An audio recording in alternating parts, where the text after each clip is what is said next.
पापा और पत्नी, पिता के दिल को दुखी कर देने वाली कहानी। राजू एक बैग लेकर घर के अंदर आया तो पूनम ने अपने पति से पूछा कि यह बैग किसका है।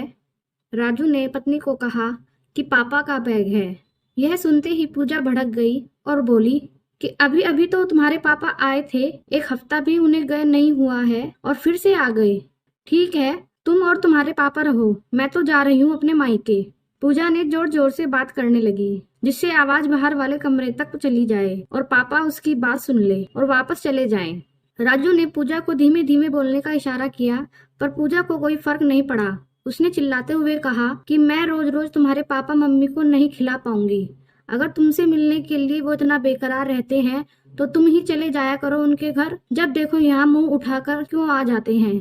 तभी राजू ने कहा कि मेरे पापा नहीं आए हैं, तुम्हारे पापा आए हैं। तुम्हारे भैया ने उन्हें घर से निकाल दिया है।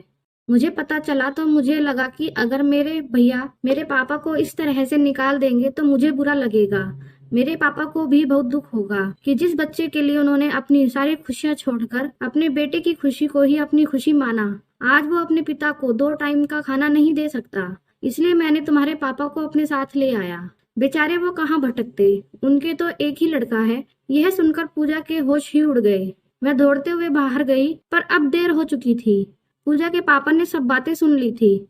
उन्हें बहुत दुख हुआ कि बेटी को उन्होंने क्या परवरिश दी थी और वो क्या निकली। बेटे ने मेरे को घर से निकाल दिया और बेटी अपने ससुर को घर से निकालने में लगी है। उन्होंने राजू के हाथ से अपना बैग ले लिया और घर से जाने लगे।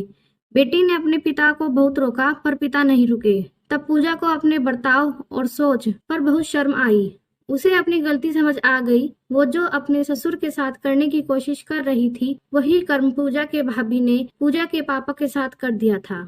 आशा करती हूँ आपको कहानी पसंद आई होगी। कहानी पसंद आए तो हमें कमेंट करके जरूर बताएं और वीडियो को लाइक और चैनल को सब्सक्राइब करें।